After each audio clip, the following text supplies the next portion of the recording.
Bismillahirrahmanirrahim. Assalamualaikum warahmatullahi wabarakatuh.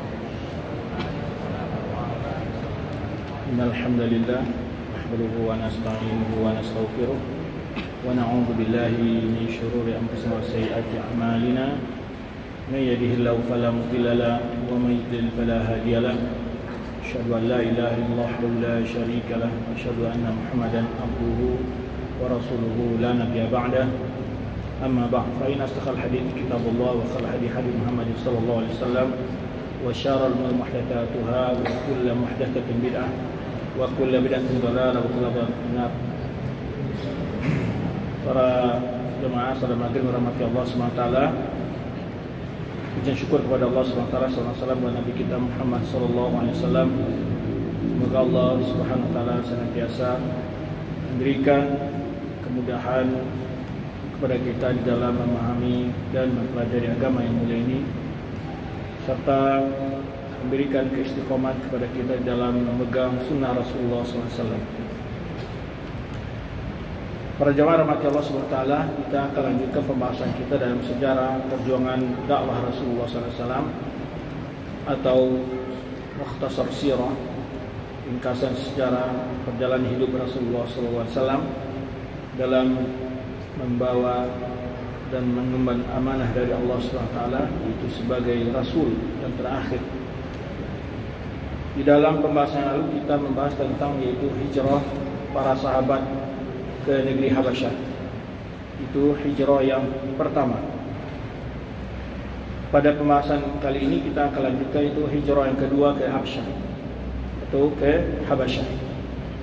Penyebabnya adalah sesuai dengan akhir pembahasan kita kemarin, yaitu bahwa ketika Rasulullah SAW membaca surah An-Najm, maka orang-orang kafir Quraisy ikut sujud ketika Rasulullah SAW sampai pada ayat sajadah dalam surat An-Najm tersebut.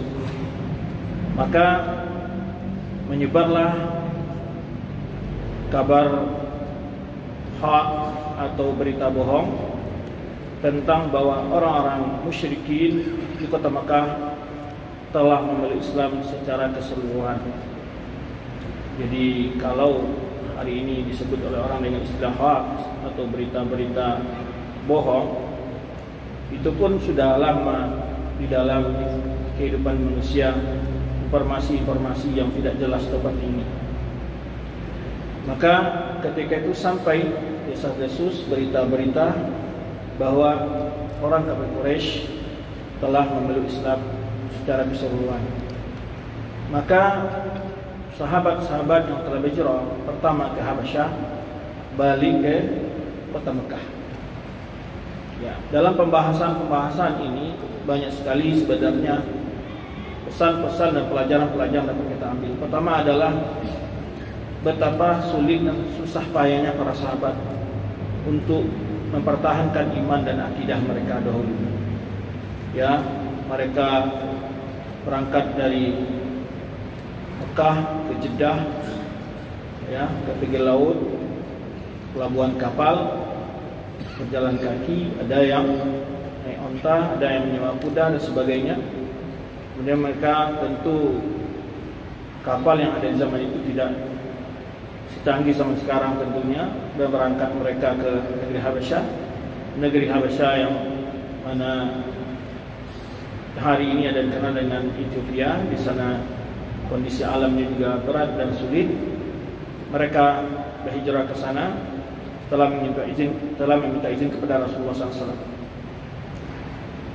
Tentu hal seperti ini sangat berat karena akan hidup di tengah negeri asing. Semuanya asing, mulai makanannya juga banyak sekali perbedaan hawa, kondisi cuaca, makanan dan kondisi alamnya. Itu bukan hal yang mudah. Tetapi mereka siap menghadapi segala risiko, yaitu demi mempertahankan iman dan akidah mereka. Ya. Ini satu pelajaran bagi kita, bahwa kita tidak pernah mengalami seberat penderitaan yang dialami para sahabat. Tetapi mengapa kita di dalam memeluk agama ini tidak sekuat istiqomahnya perjuangan para sahabat. Karena memang sudah suatu hukum yang Allah jadikan di dalam alam ini, bahwa sesuatu yang mudah didapat itu orang-orang susah untuk menghargainya. Sehingga kadang-kadang ya, karena mereka tidak merasa ada perjuangan dalam meluk iman itu, kadang-kadang mereka tidak peduli dengan menjaga iman mereka. Berbeda di wilayah-wilayah yang kaum muslimin mengalami tekanan, mengalami intimidasi. Ya, di wilayah tersebut mereka luar biasa. Bagaimana mereka berjuang untuk mempertahankan iman mereka. Maka kadang-kadang di antara hikmah Allah Subhanahu wa taala adalah yaitu memberikan cobaan dan ujian kepada kaum muslimin agar mereka kembali kepada agama mereka, sehingga timbul ada cobaan, ya, ujian-ujian dalam kehidupan ini, agar mereka merasakan segelintir penderitaan-penderitaan, kesusahan-kesusahan, sehingga mereka menghargai atau berjuang untuk hidup dan untuk mempertahankan keimanan mereka. Jadi sahabat-sahabat dahulu, betapa mereka radhiyallahu anhum berjuang untuk mempertahankan iman mereka dengan segala pengorbanan, dengan menghadapi berbagai tantangan, tidak terkecuali ada di antara mereka yang disiksa dan dibunuh. Maka hendaknya kita ya bersyukur kepada Allah SWT ketika kita meluk agama ini tanpa ada tekanan, tanpa ada sisaan, tanpa ada hinaan dan juga intimidasi.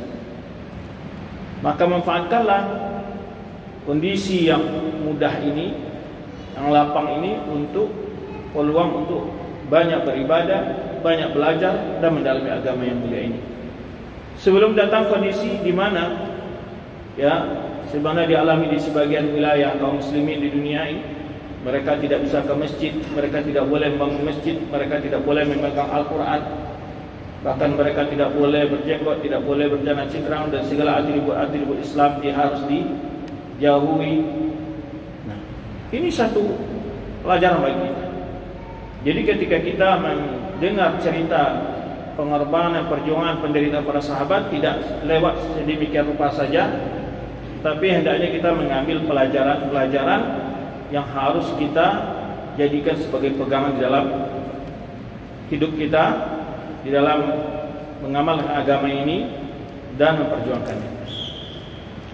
Demikian juga dapat sebuah hukum di mana walaupun demikian tantangan dan sisaan-sisaan yang dialami oleh para sahabat di kota Mekah, dan itu terjadi di hadapan Rasul sallallahu alaihi wasallam. Rasul sallallahu alaihi wasallam tidak membolehkan para sahabat dan tidak menyuruh para sahabat untuk melakukan tindakan-tindakan radikal sebagaimana dilakukan oleh sebagian kelompok-kelompok yang mengatasnamakan jihad. Ya, tidak pernah Rasulullah SAW menyuruh umpamanya para sahabat Umar, Hamzah dan sebagainya menculik Abu Jahal, Abu Lahab, atau buat bom molotov atau membakar rumah mereka. Karena hal itu akan mencoreng nama Islam. Berarti Muhammad ini bukanlah membawa kebaikan, akan dijadikan isu itu oleh lawan, oleh orang musyrikin sebagai alasan untuk semakin menindas dan semakin memberikan label-label kepada Islam agar orang ragu dari Islam. Nah, ketika sebagian pendakwah tidak menghadiri dakwah, tidak mendalami bagaimana perjuangan dakwah Rasulullah SAW, di antara mereka ada memakai cara-cara yang sangat bertentangan dengan ajaran agama. Jadi walaupun demikian, Rasulullah SAW ya tetap hanya mengatakan kepada sahabat, sabar ya al-Rasul, fa inna mau'idakum jannah. Keluarga Yasir disiksa di hadapan Rasulullah SAW. Apakah ada kita akan mengatakan, kenapa Rasulullah membiarkan itu sahabat disiksa? Kenapa Rasul tidak menggerakkan sahabat untuk berjihad? Kenapa Rasulullah tidak ya melakukan umpamanya tindakan-tindakan yang bisa membantu seterusnya? Karena Rasulullah SAW tahu bahwa kemampuan kaum muslimin jumlah mereka jauh lebih sedikit dibandingkan dengan orang-orang musyrikin. Maka walaupun kota Mekah adalah kota yang paling mulia di sisi Allah SWT, Rasulullah berhijrah ke Madinah. Kenapa? Karena tindakan orang kafir Quraisy yang selalu mengintimidasi, menyiksa orang-orang kaum muslim yang masuk Islam. Dasar fikih-fikih inilah dapat diterapkan dalam berbagai kondisi tempat di mana kaum muslimin bila tidak mampu untuk membatalkan iman mereka, ya, tidak mampu menjalankan agama mereka dengan baik, maka ulama mengatakan wajib atasnya berhijrah kepada tempat yang dia aman untuk menjalankan agamanya. Maka oleh sebab itu, ya, para ulama mengatakan, di antara Syekh Muhammad Wahab dalam kitab beliau Ushul Salas mengatakan, la tanqatil hijratu hatta tanqati'a taubatu wa la tanqatil taubatu hatta tatla'a syamsu min maghribiha. Tidaklah terputus hukum berhijrah itu sampai ditutup pintu taubat. Pintu taubat tidak akan ditutup sampai terbitnya matahari dari barat. Ada berhijrah. Berdasarkan kondisi inilah diberikan fatwa oleh sebagian ulama kondisi-kondisi kaum muslimin yang ada di sebagian wilayah seperti apa yang dialami oleh saudara-saudara kita di Palestina. Maka sebagian ulama memberikan solusi jika mereka memang tidak mampu untuk mempertahankan diri mereka, dan mereka boleh berhijrah ke tempat lain, baik yang ada di dalam wilayah Palestina ataupun ke negara-negara di sekitar Palestina. Datang orang-orang yang tidak memahami fiqh ad-din, bukan fiqh waqi', ya, mereka ahli dan fiqh waqi' tapi jahil dan fiqh ad-din, mengatakan wah ini ulama, ya, berarti ini membiarkan Palestina dicaplok oleh Yahudi dan seterusnya. Tidak membiarkan, karena lebih menjaga rasul mal ini penting ini.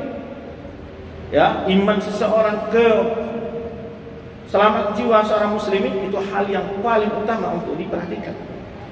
Ya. Maka berjuang itu bukan karena wilayah saja.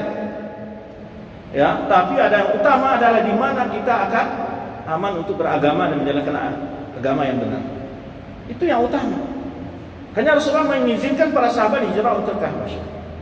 Kemudian kali keduanya setelah sahabat-sahabat kembali ke Mekah, rupanya isu itu adalah isu bohong, berita bohong. Akhirnya mereka-mereka yang datang ke kota Mekah kembali itu disiksa kembali oleh kafir Quraisy, bagi mereka mencari jiwa-jiwa. Itu maksudnya apa? Mencari perlindungan dari karib kerabatnya atau penduduk kota Mekah. Karena kalau hukum jiwa itu begini, kalau ada penduduk Makkah menjamin suatu keamanan orang muslim, maka dia tidak boleh diganggu, tidak berani siapapun mengganggu.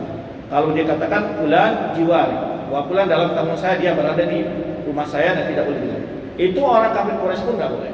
Tidak ada satu pun yang berani. Demikian pula dalam hukum Islam, ya, apabila ada orang kafir meminta perlindungan dan diberi perlindungan oleh salah seorang muslim, maka semua kaum muslim lain tidak boleh mengganggu dia. Dan itulah yang dilakukan, yang dialami juga oleh Rasulullah ketika keluar dari Taif, ketika beliau dilempari oleh orang-orang bodoh Taif, dan juga kita masuk ke Mekah, beliau dilindungi oleh salah seorang penduduk Mekah, ya.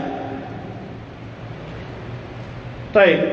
Maka falamma qaraba al-muhajaratul Habasyah min Makkah, takala gelombang yang balik ke Mekah itu mendekati, ya hijrah ke Habasyah mendekati kota Mekah.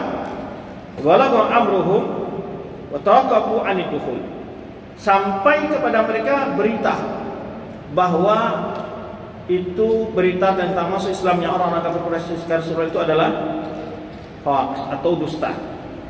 Taqafu anid dukhul, mereka bertahan untuk tidak masuk kota Mekah.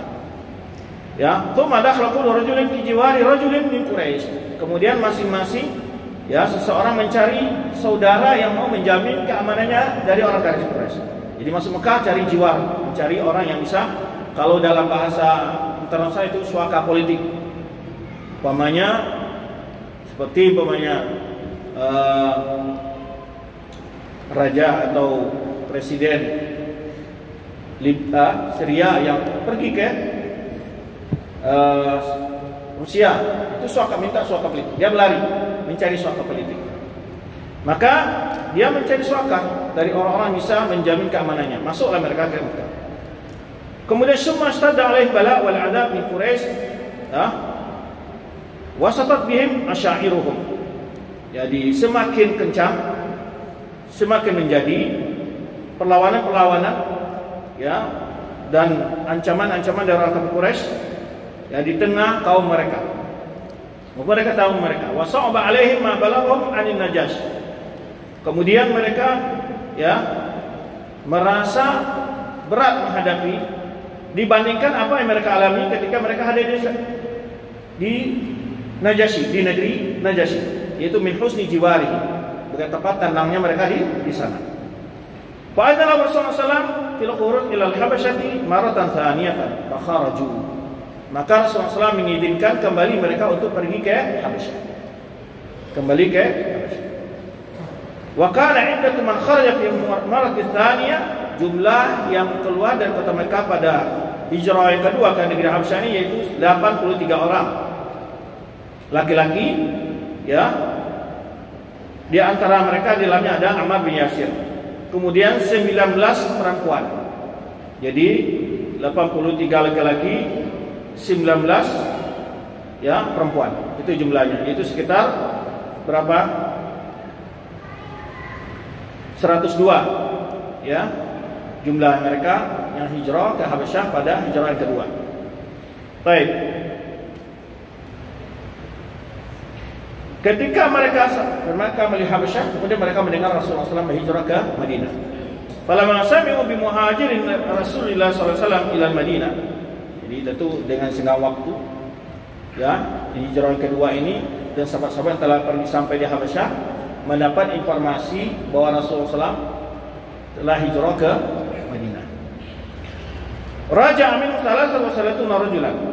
Maka kembali di antara mereka 33 orang, ya, dan 8 orang dari wanita. Mereka pergi ke Mekah, ya, ingin ikut hijrah Rasulullah SAW ke Madinah. Tentu tetap mereka dari Habasyah tetap turunnya di Jeddah.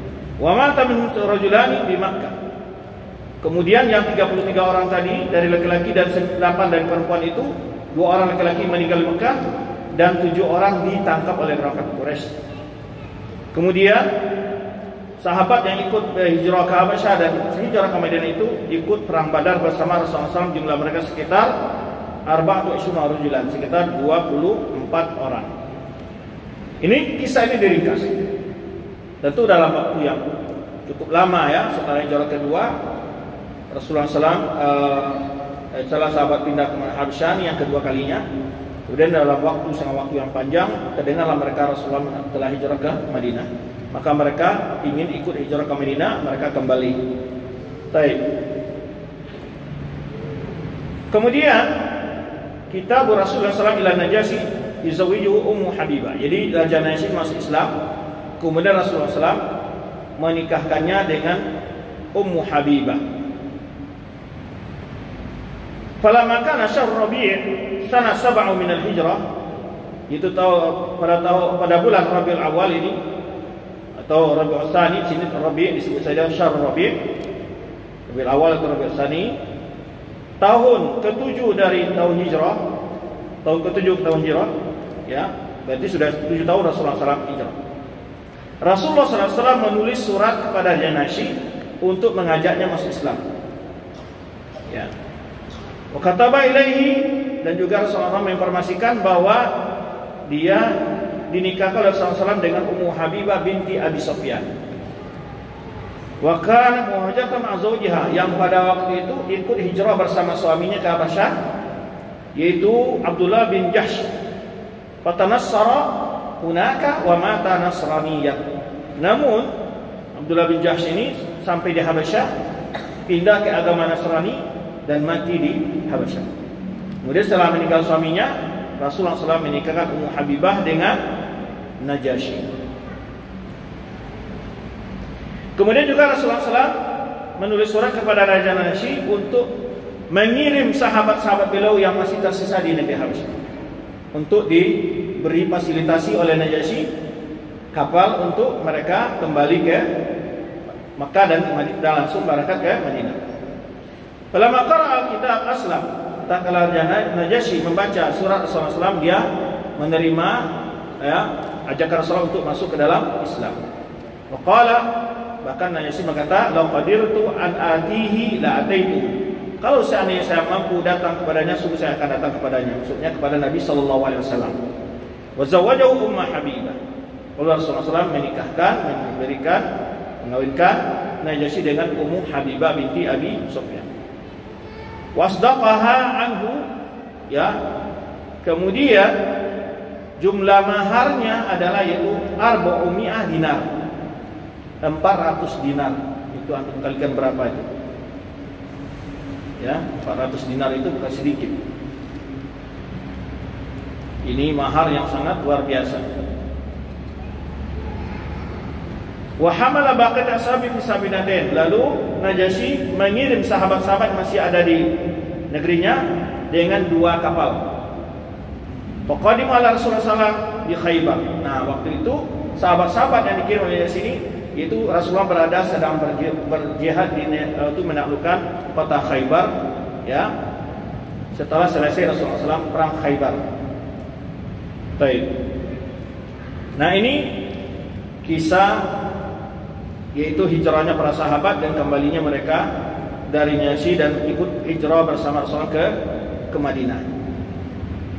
Baik.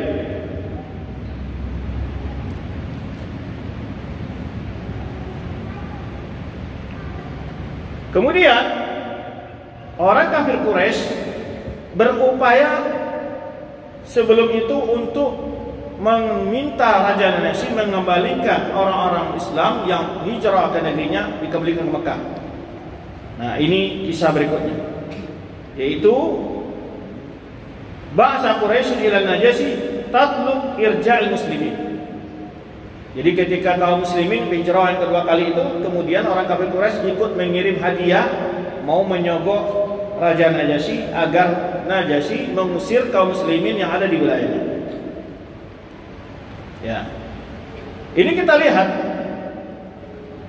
musuh-musuh Islam, ya, itu akan berupaya dengan berbagai cara, bagaimana supaya kaum muslimin, ya, bisa mereka habisi, mereka intimidasi dan mereka siksa. Di dalam kisah surat kafir Quraisy ini banyak yang mirip dengan apa yang terjadi di zaman kita ini. Ketika di antara isu yang dibawa oleh mereka itu adalah orang-orang muslim ini tidak menghormatimu.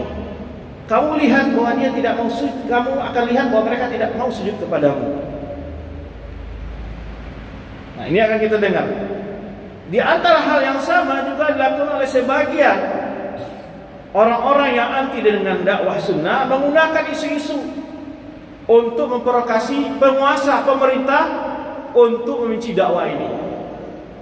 Dikatakanlah bahwa mereka anti NKRI, bahwa orang-orang tidak tahlilan itu adalah orang-orang tidak nasionalisme. Itu perkataan tokoh, bahkan waktu itu dia pimpinan ormas. Orang yang tidak yasin itu adalah orang tidak nasionalis. Itu diukur oleh dia. Jadi hal-hal yang dilarang oleh agama, satu isu umpamanya, mereka mengatakan, ini pernah isu di suatu sekolah, mereka tidak memasang foto presiden. Lalu diberikan tuduhan bahwa mereka ini anti NKRI. Kenapa? Karena tidak memasang foto presiden. Paham itu? Nah, padahal alasan mereka sebenarnya tidak memasang foto ini bukan anti NKRI, cuman karena memang memajang foto itu diharamkan dalam Islam. Jadi beda isunya. Ya. Karena sebagian, ya, jelas ada hadisnya larang untuk memajang foto. Wah, malaikat tidak masuk ke dalam rumah yang ada dalam foto atau kantor atau apa saja. Nah, mereka menjadikan indikasi tidak adanya foto presiden dalam ruang itu adalah alasan sebagai radikal, ancaman bagi NKRI. Nah, hal seperti ini juga digunakan. Sebenarnya kalau kita diskusi, mereka alasan mereka tidak memajang foto bukan karena anti, bukan benci presiden, bukan anti NKRI, tapi karena mereka menemukan hadis mempelajari bahwa dilarang memajang foto di rumah atau di kantor, kan gitu. Itu alasannya, bukan karena anti NKRI. Tapi hal ini jadikan isu balik oleh orang-orang yang anti dengan dakwah. Baik, maka dari itu dalam dakwah yang bijak untuk mengantisipasi isu-isu negatif itu, Para ulama tidak membolehkan jika memang itu darurat harus dipasang agar kita tidak dituduh ya hal yang macam-macam. Hal kita terpaksa dipasang sesuai qadar hajat. Ya.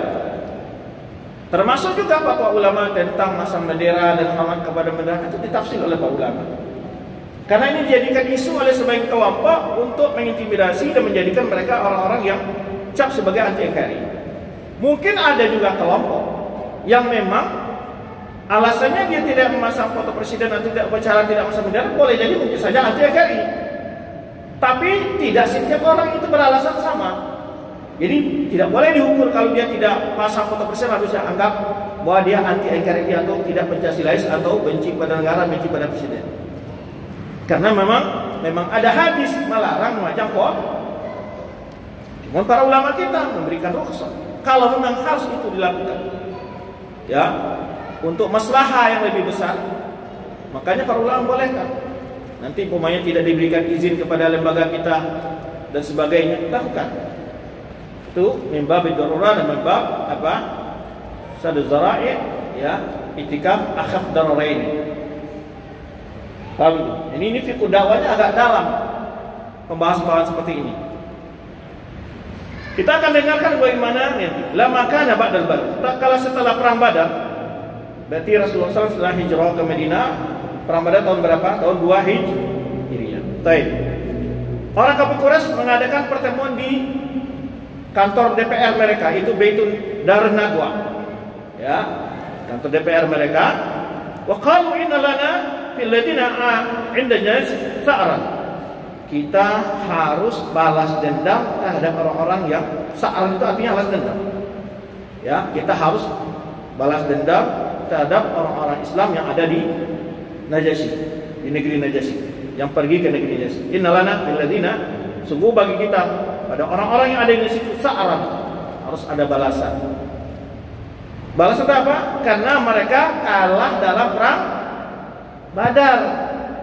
Jadi setelah perang Badar mereka ingin, karena perang Badar kalah mereka, maka mereka mengatakan kita harus balas dendam terhadap orang-orang Islam yang ada di negeri Najasyi. Baik. Fa'ajmalan, mereka kumpulkan harta.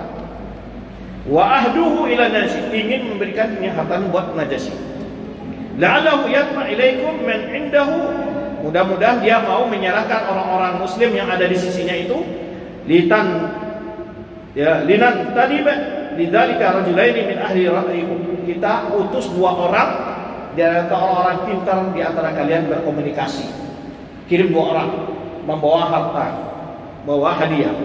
Baba'atu Amr bin al-As wa Ammar bin Walid. Ini 2 orang yang urus, Amr bin al-As dan Ammar bin Walid bersama hadiah tadi. Ya. Kemudian para kibal bahr, mereka menyeberangi lautan. Setelah mereka masuk ke negeri Najasyi, sajadalahu, mereka sujud ke Najasyi, sujud. Ya. Wa sallama alaihi, beri salam. Wa qala, lalu keduanya berkata kepada Najasyi, qaumuna laka nasihun, kami adalah orang-orang yang ingin memberikan nasihat kepadamu, kepada Najasyi. Wa innahum ba'athuna ilaika, sungguhnya kaum kami sebagai utusan kepada engkau, linahdharaka haula'i alladziina qadimu alaik, ingin memperingatkanmu terhadap orang-orang yang datang ke negerimu ini. Li'annahu qaumun ittaba'u rajulan kadzaban, mereka yang ini lari ke negerimu ini adalah orang-orang yang pengikut seseorang pembohong, seorang pembohong. Kharaja fina annahu rasulullah, yaitu dia muncul di tengah-tengah kami, dia ngaku sebagai seorang rasul. Walam tabi'u, padahal pengikutnya tidak ada kecuali sufaha, orang-orang bodoh. Fadayaqna alaihim, lalu kami melakukan dayaqna, ini memberikan apa dan semacam, kami menghambatlah, melakukan semacam tidak menyebarnya, melakukan semacam penyempitan kalau bahasa kita aja. Kalau dayaqna alaihim memberikan semacam peringatan kepada mereka agar mereka tidak berkembang, mereka menghalang-halangi maksudnya dakwah Rasulullah SAW. Fatayaqna alaihim wa alja'nahum ila sya'bi bi'anna. Jadi ingat ketika Rasulullah SAW pernah dipaksa kumpul di Sya'b Abi Thalib namanya. Kemudian di sana mereka tidak tahu tidak boleh ada orang berjualan, mereka tidak boleh keluar semuanya. Itu namanya muqata'ah. Baik. Maka itu cerita pada dia. Lalu kami paksa mereka untuk berada di suatu wilayah, suatu daerah, satu desa begitu di negeri kami. La yakhruju minhum ahad, tidak boleh seorang mereka yang keluar. Wa la yakhruju alaihim ahad, dan tidak ada orang yang boleh menyenguk mereka. Baik. Faqatalamul ju' wal atas, lalu mereka banyak yang mati karena haus dan lapar. Falam salaim amat, tatkala mereka semakin merasakan kesusahan, ba'atha ilaika ibnu ammihi, lalu dia, maksudnya Rasulullah ini mengirim anak pamannya, liyufsida alaika dinak wa mulkan, untuk merusak agamamu dan negaramu. Jadi ancurannya. Jadi Muhammad itu ngirim anak pamannya datang ke negerimu ini, tujuannya adalah untuk merusak agamamu dan kerajaanmu. Kalau itu sampai ke Najasyi, kira-kira kalau, tapi Najasyi ini tidak seperti sebagian penguasa kita. Dipanggil, ada konfirmasi. Nah ini yang kita minta ini. Kita harap orang yang selama ini fitnah ya tentang dakwah sunnah ini, coba dipanggil. Ya, dengarkan penjelasan mereka. Najasyi ini karena dia raja yang adil, dia tidak terima informasi dari orang kafir Quraisy saja. Orang kafir Quraisy ini sudah menakut-nakuti dia. Ini orang datang ke negerimu akan mengganggu agamamu dan kerajaanmu. Kira-kira Najasyi kalau dengan kekuasaan sekarang sebagai penguasa yang tidak bijak, wah sudah itu, terima isu-isu seperti itu. Ya, sebenarnya orang menyebarkan bahwa Salafi Wahabi itu adalah anti negara Islam, ancam bagi negara. Tidakkah mereka mendengar ceramah-ceramah Ustaz Salafi? Tidakkah mereka baca tulisan Ustaz Salafi? Ya, mulai dari awal muncul dakwah salaf di sini, itu yang paling sering ditekankan adalah tentang wajibnya taat kepada penguasa. Berbagai majalah telah membahas itu, majalah-majalah dakwah sunnah. Mulai dari dakwah yang dari awal ada majalah Salafiyah, kemudian ada majalah sunnah, kemudian ada majalah Furqan, kemudian majalah Fatawa. Situ banyak sekali penjelasan-penjelasan. Ya kan? Nah, mereka dulu itu tujuan mereka apa? Agar pemerintah melakukan apa? Pengawasan dan menghalang-halangi dakwah sunnah ini. Maka mereka provokasi. Padahal siapa provokasi bermacam hal-hal, mengganggu suasana politik, demonstrasi? Mana ada? Dakwah sunnah tidak pernah memprovokasi umat untuk melawan penguasa dan sebagainya. Nah, itu mereka sengaja mereka provokasikan.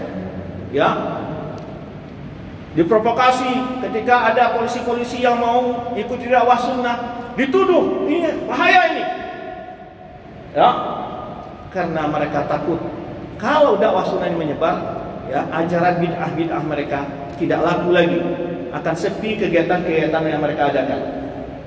Ya, kalau kegiatan-kegiatan mereka sepi, infaknya juga kurang. Sebetulnya ke situ aja perginya. Ya, baik. Maka itu provokasi dari dua orang yang dikirim orang kafir Quraisy ini. Jadi yang pintar ngomong kan itu dicari. Cari dua orang pintar ngomong, komunikasi gitu. Nah, fahdharhum, hati-hati dari mereka. Kemudian wadfa'hum ilaina linakfikahum, serahkan mereka pada kami, kami yang akan membereskan mereka. Untuk menyelamatkanmu, tidak perlu engkau, kami yang akan menghukum mereka. Serahkan mereka. Jadi mereka meminta agar Najasyi menyerahkan kaum muslimin yang ada di negeri Najasyi kepada mereka. Serahkan mereka, kami aja yang cukup, kami yang mengurusi mereka, menghukum mereka, tidak usah kamu. Gitu. Nah, wa ayatu dzalika. Nah, apa katanya? Tanda-tanda mereka itu dalam membahayakan agamamu dan kerajaanmu adalah annahum idza dakhalu 'alaika, annahum idza dakhalu 'alaika la yasjuduna lak. Bahwa mereka kalau masuk bertemu dengan kamu, mereka enggak sujud kepadamu kan? Nah, kalau mereka tadi awal sudah, ya ini tanda-tandanya hal itu adalah bahwa mereka akan membahayakan kuasaanmu, ya, akan membahayakan agamamu. Apabila mereka masuk menemuimu, mereka tidak sujud kepadamu. Itu tandanya. Wala yuhyunaka bi tahiyatil lati tuhayyi biha. Mereka tidak mengucapkan ucapan tahiyah, ucapan selamat atau salam yang biasa diucapkan padamu. Rabbatan an dinik, karena mereka adalah tidak suka kepada agamamu. Ini provokasi yang dua orang ini. Antum bisa kiaskanlah dengan orang-orang yang anti dan dakwah sunnah. Lihat ceramah-ceramahnya, selalu diprovokasi ceramahnya terhadap dakwah sunnah. Menguduh bahwa sunnah ini radikal, tidak toleran, tapi di mana-mana yang merusak kajian, menghambat kajian, merusak masjid, menghambat berdirinya pondok, siapa? Kelompok mana? Kita belum pernah membubarkan satu kali pun pengajian habaib atau kajian para kiai-kiai, nggak pernah. Belum pernah mengerebek orang tahlilan, orang maulid Nabi dan sebagainya, nggak pernah. Siapa yang biasa melarang-larang orang untuk pengajian? Ya, nah ini sejarah. Maka kita belajar sejarah agar kita tahu bahwa hal yang sama akan terjadi pada perjalanan dakwah. Nah, pada Najasyi, lalu Najasyi memanggil kaum muslimin. Panggillah. Falamma hadaru saha Ja'far bin Abi Thalib, tak kala mereka datang, Ja'far bin Thalib berteriak di pintu Najasyi, "Yasta'zinu 'alaika hizbullah." Mohon izin kepadamu, ya, bahwa pasukan Allah ingin minta izin kepadamu untuk masuk. Faqala Najasyi mengatakan, "Murru hadzal sha'ib faly'udda kalamahu." Silakan itu masuk, orang yang minta izin tadi itu silakan masuk dan suruh dia mempersiapkan kalamnya, maksudnya apa? Pembicaraannya. Fa'ala, masuk. Faqala na'am. Wal falyadkhul bi'inillah wa zimmatihi. Dipanggil lagi yang lain, silakan yang lainnya masuk dengan izin Allah dan penjagaannya. Pada khalu lam yasjudu, kaum muslimin masuk dan tidak sujud kepada Najasyi. Mereka masuk tapi tidak sujud kepada Najasyi, seperti orang kafir Quraisy tadi. Falam yasjudu lahu. Faqala, "Ma mana'akum an tasjudu li?" Lalu Najasyi langsung konfirmasi bertanya, apa yang menghalangi kalian untuk tidak, kenapa kalian tidak mau bersujud kepadaku? Itulah kira-kira bahasa intinya. Kenapa kalian tidak sujud kepadaku? Qalu, jawaban kaum muslimin apa? Innama nasjudu lillahi alladzi khalaqaka wa malaka. Khalaqaka wa mulka. Kami hanya sujud kepada Allah yang menciptakanmu dan kerajaanmu. Itu jawaban muslimin.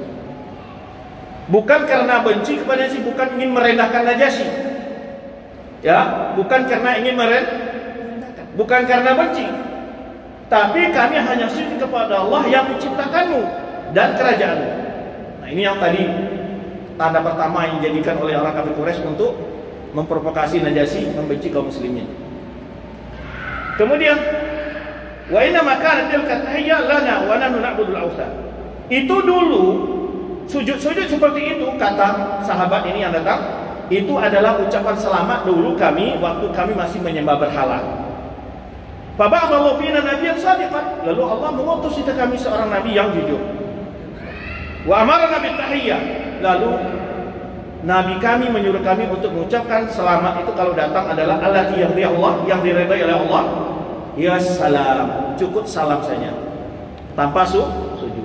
Tahiyatu ahli jannah, ini adalah salam ucapan penduduk surga. Baik, azan dulu, nanti kita lanjutkan bagaimana konfirmasinya orang Raja Najasyi kepada kaum muslimin atas tuduhan orang kafir Quraisy.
أشهد أن لا إله إلا الله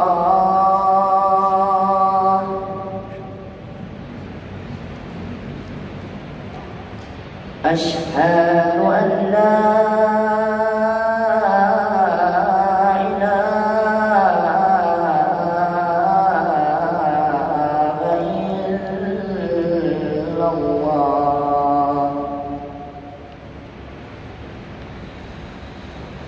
أشهد أن محمدا رسول الله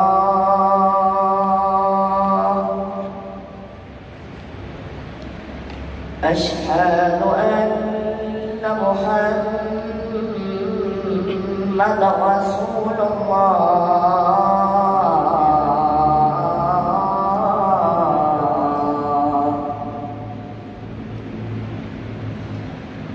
حي على الصلاة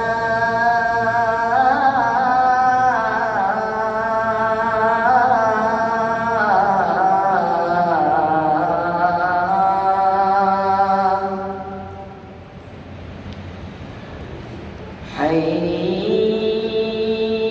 على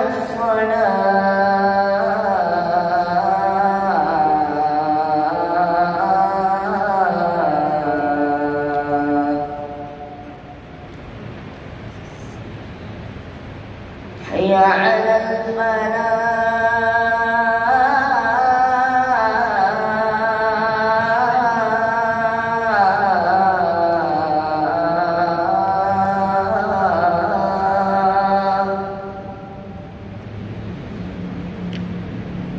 حي على الفلاح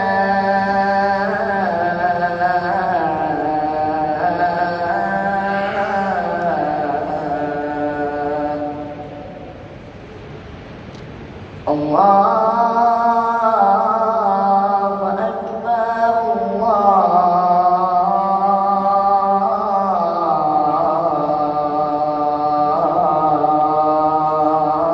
الله أكبر لا إله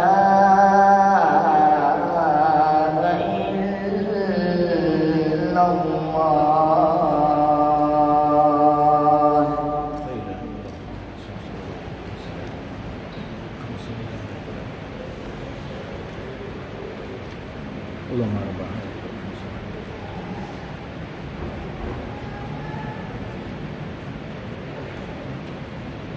Baik, kita lanjutkan. Jadi setelah Ja'far menjelaskan kepada Najasyi alasan mereka tidak sujud karena itu dilarang dalam agama, dalam akidah Islam dari Rasulullah SAW, maka di sini terdapat pelajaran kita. Hari ini juga kita lihat ada sebagian jamaah-jamaah yang sujud. Bahkan kalau antum lihat di YouTube di negara lain, di Pakistan, di Bangladesh, di mana-mana, atau bahkan sebagian kelompok yang ada di negara kita ini itu sujud kepada guru dan kiai-kiainya. Ya, kalau ada kiai lewat, semuanya berhenti, kemudian menunduk begini, ya kan? Hal-hal seperti ini banyak, ya. Dalam arti berlebih-lebihan, bukan kita disuruh untuk tidak menghormati guru, wajib, jelas, tapi sesuai dengan agama. Maka oleh sebab itu, ini di antara asas awal-awal Islam, para sahabat sudah tahu itu sujud kepada selain Allah itu nggak boleh. Nah, ini dijadikan bahan provokasi oleh orang kafir Quraisy kepada Najasyi untuk membenci kaum muslim yang ada di negeri Najasyi. Baik. Lalu setelah Najasyi mendengar informasi itu dari Ja'far ya bin Abi Thalib, fa'arafa Najasyi anna dzalika haqqun. Najasyi tahu bahwa itu benar. Kenapa? Wa anu fit Taurat wal Injil, itu ada dalam Taurat dan Injil. Ini juga membuktikan bahwa ya, karena tidak ada beda antara Nabi Isa dan Nabi Muhammad SAW dalam masalah akidah tauhid. Semua mereka mengajak beribadah kepada Allah Subhanahu wa taala. Dan ini juga di dalam membuktikan bahwa sujud kepada selain Allah itu haram dan syirik, itu terdapat juga dalam Taurat dan Injil. Nah, ini juga kita lihat kenapa Najasyi tidak berhasil diprovokasi orang kafir Quraisy? Karena dia punya ilmu. Musibahnya sebagian oknum pejabat, penegak hukum yang berhasil diprovokasi oleh kelompok-kelompok yang tidak bertanggung jawab itu karena mereka tidak punya ilmu. Apalagi bisa disogok dengan uang, ini sangat musibah lagi. Makanya di sebagian daerah betapa sulit kadang-kadang untuk mendapatkan izin mendirikan pondok, mendirikan masjid dan sebagainya, dipersulit. Bahkan di satu daerah yang dulu saya berada pada emeritus di sana, salah satu perguruan tinggi, itu ada informasi yang beredar. Ini laporan dari mahasiswa ketika saya mengajar di sebuah perguruan tinggi negeri sana, kemudian dia ikut pengajian saya berapa kali, kemudian dia bercerita di kelas. Dulu Ustaz, saya itu dapat informasi kalau kita itu masuk ke dalam wilayah pondok antum itu, kita langsung dipenggal. Langsung dibunuh itu. Ya. Kemudian juga ada dari penegak hukum ini, kita tidak disebutkanlah nama lembaganya. Oh, sangat bangga dia ketika pimpinan datang. Oh, ini sudah karena dapat informasi bahwa pimpinan itu kalau datang terancam nyawanya. Begitu. Ya, itu informasi-informasi dari bawahan dia. Maka bangga sekali ketika pimpinan datang, memberanikan diri itu datang, sudah memberanikan diri itu datang. Memang ada apa? Memberanikan diri masa datang ke masyarakat biasa, memberanikan diri itu. Memberanikan diri kalau datang ke tempat kumpulan perampok, itu baru memberanikan diri, situ dia baru memberanikan diri. Dan dipuji bangga dia. Nah, artinya apa? Itu banyak sekali informasi provokasi yang tidak dikonfirmasi. Kalaupun dikonfirmasi, orang yang mau mengkonfirmasi ini dia tidak punya ilmu wawasan yang luas, ya, nggak tahu, sehingga berhasil diprovokasi. Nah, Najasyi tidak berhasil diprovokasi. Kenapa? Karena dia juga punya wawasan. Jadi alasan kaum muslimin tadi diterima oleh Najasyi, benar itu. Bukan karena dia benci kepada saya, bukan karena dia mengancam kekuasaan saya. Faqala ayyukum hakim yasta'zin. Tadi siapa yang di luar itu berteriak yang minta izin tadi itu siapa? Faqala Ja'far, ana. Ja'far mengatakan saya. Qala fatilkum, fatakallam, silakan bicara. Qala innaka malikun la yaslu indaka kasratul kalam wala dhul. Engkau adalah raja yang tidak pantas banyak tidak pantas di sisimu banyak pembicaraan panjang lebar, ya, dan juga tidak kezaliman. Wa ana hina ujiba an ashabi. Saya ingin menjawab tuduhan-tuduhan, ya, orang kafir Quraisy yang datang ini. Mereka ini maksudnya. Ashabi maksudnya adalah sahabatnya dari sisi wilayah yang datang dari Mekah. Fa mur hazain rajulaini falyatakallam ahduma. Silakan dua orang ini bicara salah satu di antara mereka. Saya ingin mengkonfirmasi apa tuduhan-tuduhan dia. Fatasma muharatana. Engkau silakan dengar nanti diskusi kami, kata Ja'far.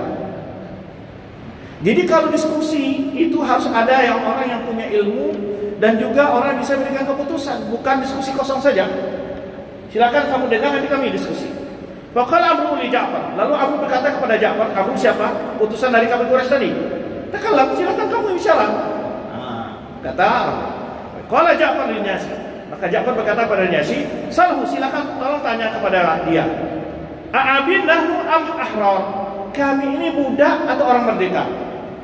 Silakan tanya kepada mereka. Kami ini budak atau orang merdeka?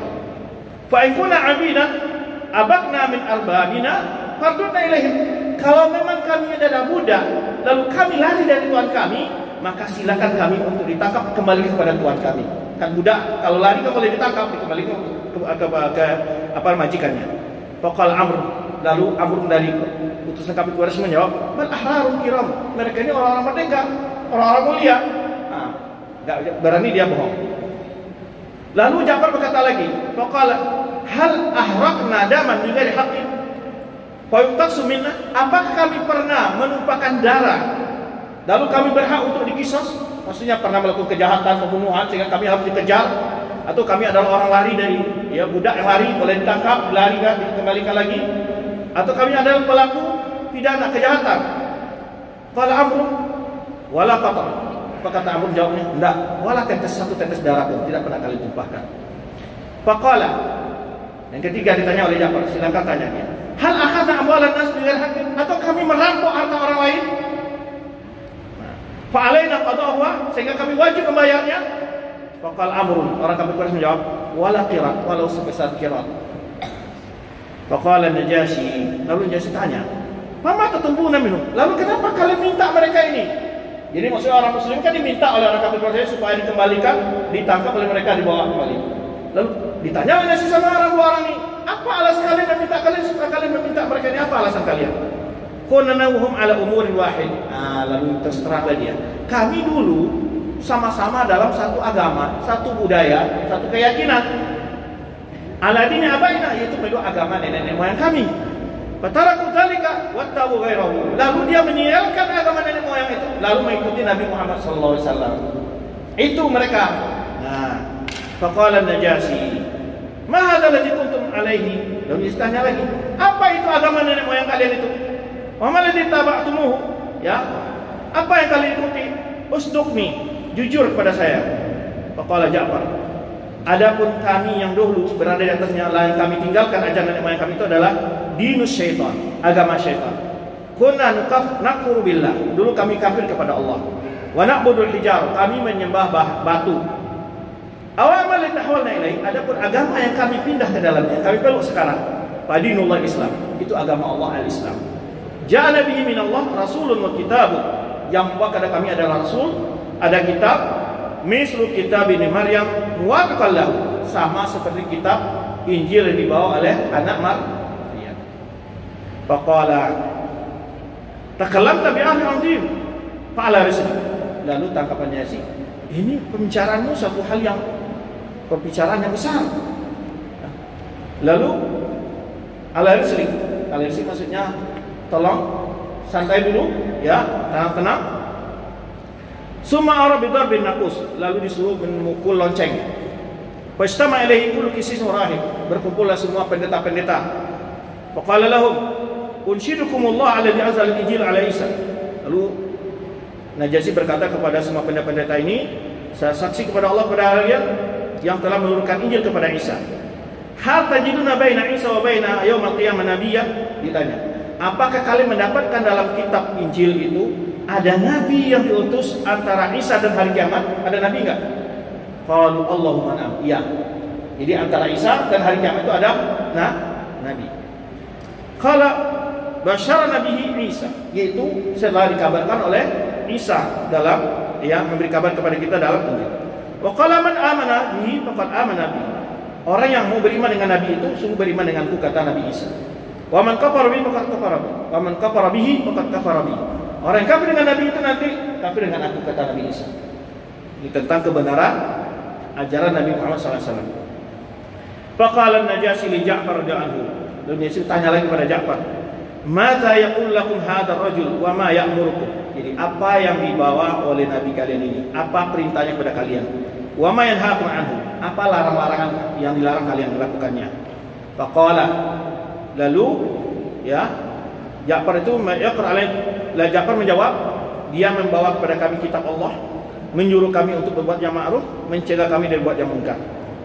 Wa ya'muruna bi husnil jiwar, menyuruh kami untuk buat baik kepada tetangga, wasilatul rahim, menjalin hubungan silaturahim, wa birril yatim, berbuat baik kepada anak yatim, wa ya'muruna bi an na'budallaha wahdahu la syarikalah.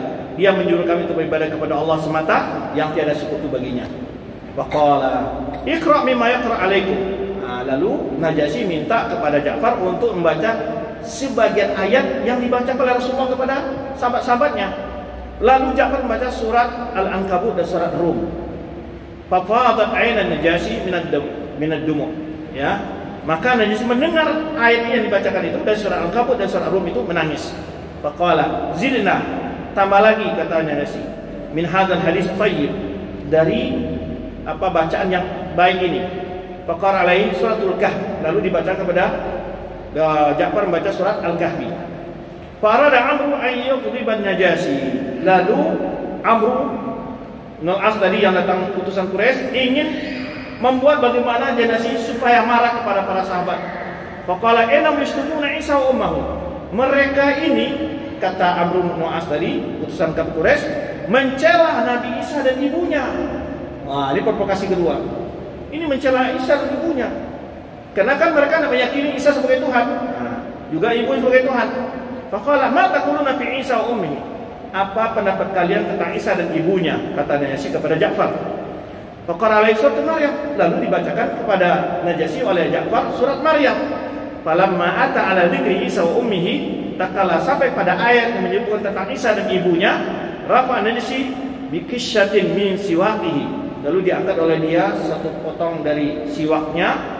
Siwak itu yang dipakai untuk gosok gigi itu, ya, qadra ma yakdi al-ain, itu sepanjang yang bisa menusuk mata gitu. Faqala wallahi ma zada al-masih ala ma taquluna naqiran. Persis tidak ada tambahan, kata Najasyi, tentang Nabi Isa dan ibunya. Persis seperti itu. Tidak ada tambahannya, tidak kurang. Artinya persis sebenarnya diyakini dalam Taurat dan Injil. Wa fihi nazala qaulu ta'ala, karena itu Allah menurunkan ayat, wa idza sami'u ma unzila ila rasul taru aynun tafidu minad dam'i mimma arafu minal haq. Apabila mereka mendengar apa yang turun kepada Rasul, engkau melihat air mata mereka mengalir dari apa yang mereka tahu tentang kebenaran. Yaquluna rabbana amanna faktubna ma'asyahidin. Lalu mereka mengatakan, Rabb kami beriman, maka catatlah kami bersama orang-orang yang syahidin, menjadi saksi. Wa malana la nu'minu billahi wa ma ja'ana bil haqq. Mengapa kami tidak akan beriman dengan Allah dan kebenaran yang datang kepada kami? Fa'aqbala Najasyi ala Ja'far, lalu Najasyi menghadap kepada Ja'far, menoleh kepada Ja'far. Summa qala, lalu dia berkata, idhabu fa antum siyumun bi ardi. Pergilah kalian bebas di negeriku ini. Siyumun artinya bebas di negeriku ini, ya, tidak ada larangan. Wasyum al-aminun, artinya aminun adalah kalian aman ini, dijamin keamanan kalian di negeriku ini. Man sabbakum khurim, ada yang mengganggu kalian, mencela kalian, dia akan diberi hukuman. Al-yawma ala hizbi Ibrahim, ya, fala hawada al-yawma ala hizbi Ibrahim. Tidak ada lagi celaan, tidak ada lagi hinaan pada hari ini terhadap kelompok Nabi Ibrahim. Maksudnya adalah pengikut Nabi Muhammad sallallahu alaihi. Itulah kesimpulan jawaban Najasyi, ya. Dua orang kafir Quraisy tadi tidak berhasil memprovokasi Najasyi, dan Najasyi mengembalikan hadiah yang dibawa oleh mereka berdua. Kalau hari ini penguasa-penguasa kita, ya, kadang-kadang dia sudah untuk kebenaran, cuman karena tergiur dengan hadiah dibawakan, berubah pikiran dia. Nah, ini lihat Najasyi. Maka kenapa Rasulullah mengizinkan sahabat untuk hijrah ke negerinya? Dia adalah raja yang adil, ya, raja yang adil dan tidak berbuat zalim. Dan kita lihat dari kisah ini bagaimana dia mengkonfirmasi tuduhan provokasi orang kafir Quraisy kepada para sahabat. Dan ini pelajaran bagi penguasa. Kalau ada orang melakukan sesuatu, konfirmasi, tanya. Boleh jadi tuduhan-tuduhan itu tidak benar, ya, maka dikonfirmasi. Di kedua belah pihak ditanya, apa tuduhanmu ini? Apa buktimu? Mana buktinya? Ya. Nah, ini adalah, maka kita belajar sejarah Nabi SAW, banyak sekali pelajaran-pelajaran yang dapat kita petik, ya, di dalam mengambil sikap ketika dalam berdakwah, atau kita ketika mendapat informasi atau adanya provokasi. Baik sekali pelajaran-pelajaran yang bisa kita ambil dan kita amalkan di kemudian hari. Demikian, wallahu a'lam bishawab. Subhanakallahumma wa bihamdika asyhadu an la ilaha illa anta astaghfiruka wa atubu ilaik. Wassalamualaikum warahmatullahi wabarakatuh.